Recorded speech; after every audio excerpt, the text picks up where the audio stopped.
अस्सलाम वालेकुम। आज हम स्टार्ट करने लगे हैं PMC topic 5 coordination and control. इंशाल्लाह हम जो है ना थोड़े टाइम में काफ़ी इसके एमसीक्यूज़ कवर कर लेंगे। और जैसा कि मैंने आपको पहले भी बताया था कि एमसीक्यूज़ आपकी पंजाब की, फेडरल की, केपी के और पीएमसी के जो पास पेपर हैं उधर से बनाए गए हैं। तो चलें स्टार्ट करते हैं। Which type of neurons have long dendrons and short axons. तो आपके सेंसरी जो न्यूरॉन्स होते हैं उनके डेंड्राइट्स लॉन्ग होते हैं और एक्सॉन शॉर्ट, जबकि मोटर में इसके ऑपोजिट होता है, उसमें डेंड्रॉन्स शॉर्ट होते हैं और एक्सॉन लॉन्ग, जबकि इंटर न्यूरॉन में डेंड्राइट्स एंड एक्सॉन दोनों शॉर्ट होते हैं। Question number 2, Nissl bodies are present in. तो ये आपकी सेल बॉडी और डेंड्राइट्स के अंदर होती है, तो option A. Question number 3, the component in the central nervous system and the peripheral nervous system of the body with no sensory और motor activity.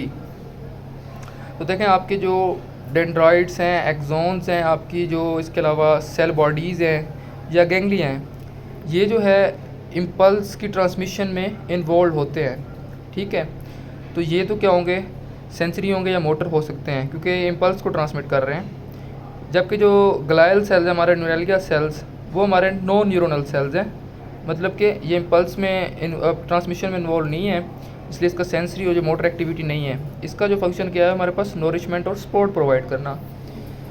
Question number 4, Nissl substance in the nerve cell bodies is associated with protein synthesis. Question number 5, a node of Ranvier is. तो देखें आपकी जो axon होता है उसके around जो शवान cell होते हैं वो आपकी जो है हमारे पास माइलिन शीट बना देते हैं, और उन दो शवान सेल के दरमियान जो एक नोड होता है उसको हम नोड ऑफ रेनवायर बोलते हैं, तो ऑप्शन ए करेक्ट होगा। क्वेश्चन नंबर 6 है, the value of spike potential in neuron.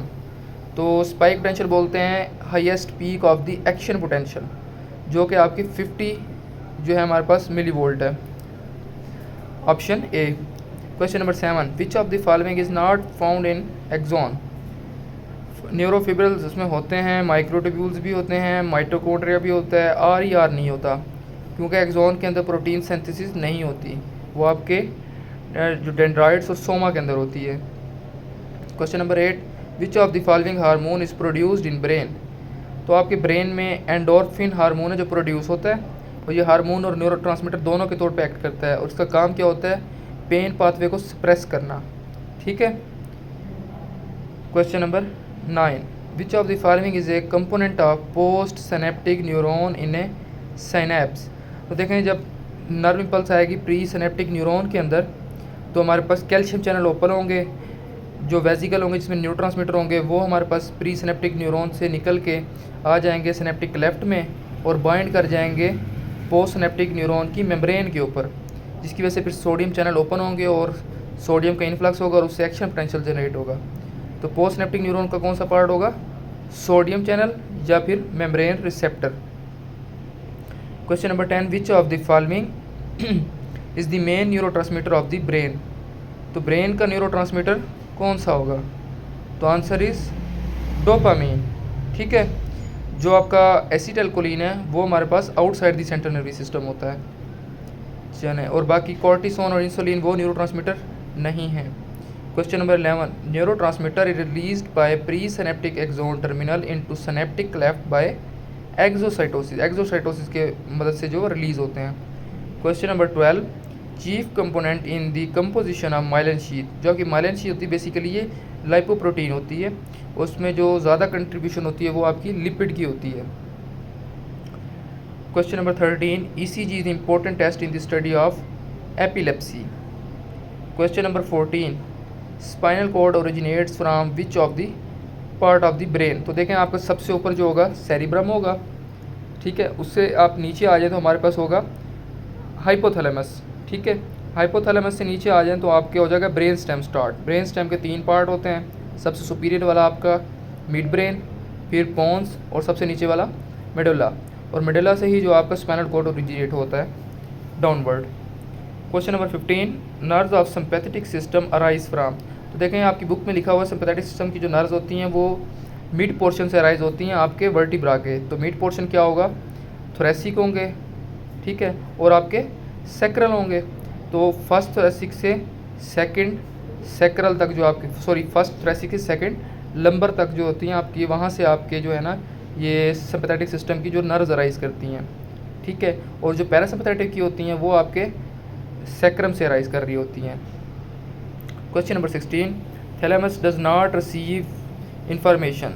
तो थैलेमस आपका एक्चुअली एल्फैक्टरी जो आपकी ऑल्फैक्टरी होती है ना, उन सेंसेशन को जो आपकी एल्फैक्टरी की सेंसेशन उनको जो है रिसीव नहीं करता। बाकी इन्फॉर्मेशन पहले आपके थैलेमस में जाती हैं, फिर थैलेमस से आपके जो हायर सेंटर हैं आपके सेरिब्रल कॉर्टेक्स वहाँ पर जाती हैं।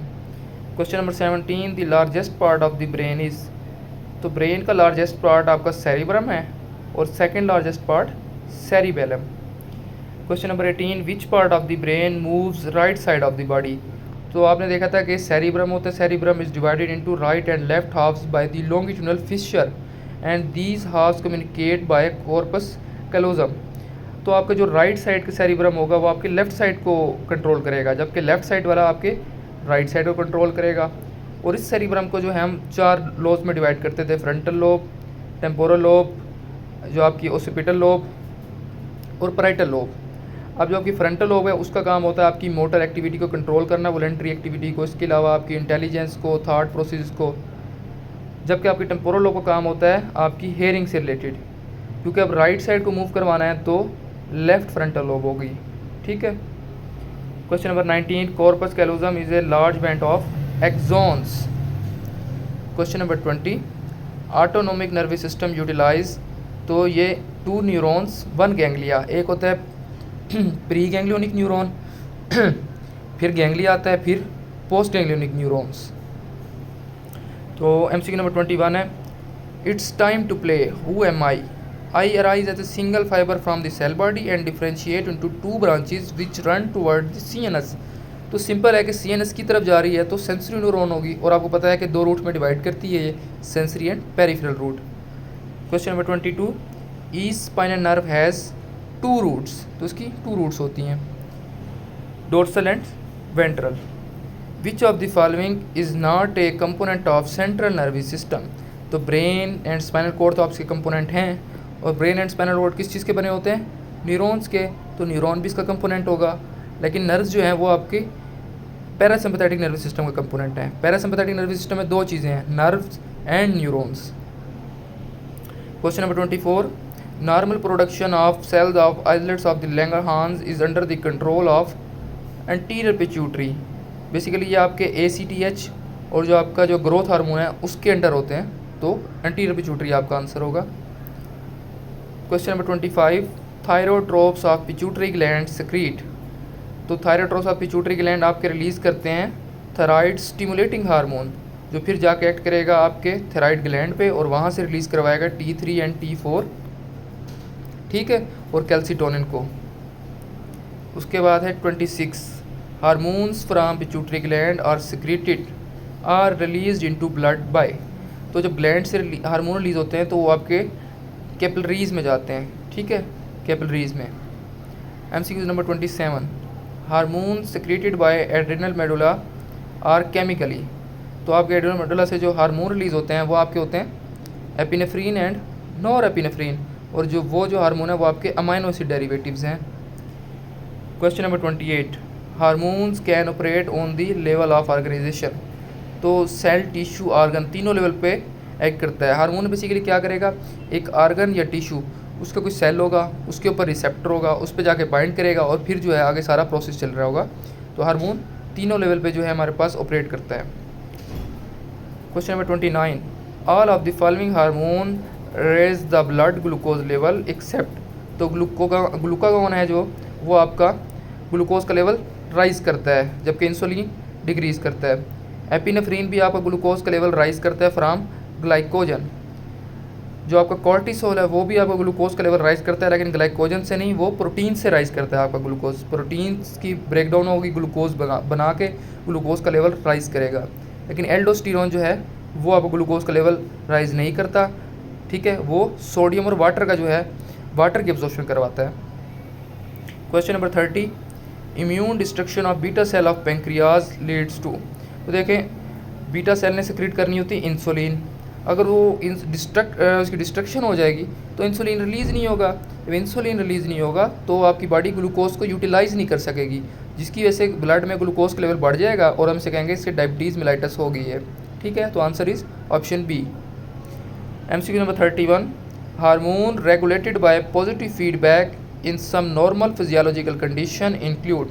तो देखें आपका जो ऑक्सीटोसिन है आपके बर्थ के प्रोसेस में जब यूट्राइन कंट्रैक्शन हो रही होती है तो पॉजिटिव फीडबैक चल रहा होता है, कंट्रैक्शन होगी, ऑक्सीटोसिन रिलीज़ होगा, वो मज़ीद कंट्रैक्शन करवाएगा।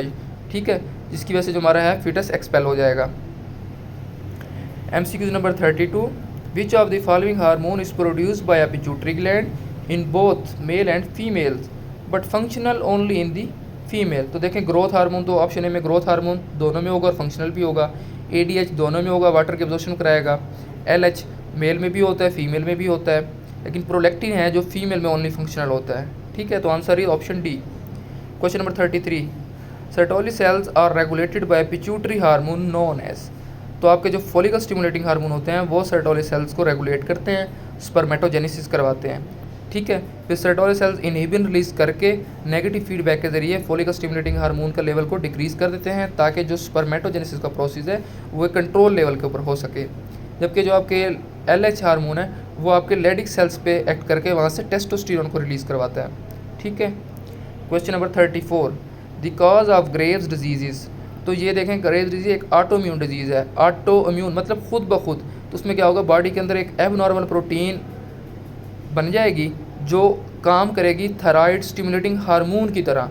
ठीक है, तो थायराइड स्टिमुलेटिंग हार्मोन की तरह बाइंड करेगी तो जाके वो थायराइड सेल्स होंगे, थायराइड जो थायराइड के सेल्स होंगे उस पर जाके बाइंड करके क्या करवाएगी, हार्मोन की सिंथेसिस को इंक्रीज़ करवा देगी। ठीक है, T3 T4 की सिंथेसिस इंक्रीज़ हो जाएगी और उससे क्या हो जाएगा, उसको एक्सोप्थेल्मस गोइटर हो जाएगा। ठीक है, तो 35, a patient presents with poor physical growth however his brain development and IQ are unaffected, the most probable diagnosis is। तो देखें कि पुअर फिजिकल ग्रोथ है तो आपके जहन में आएगा कि growth hormone. Yes correct, answer is dwarfism. अगर यहाँ पर होता कि पुअर फिजिकल ग्रोथ है और साथ में उसकी जो IQ लेवल है वो भी अफेक्टेड है तब आंसर होता है इसका क्रिटिनिज्म।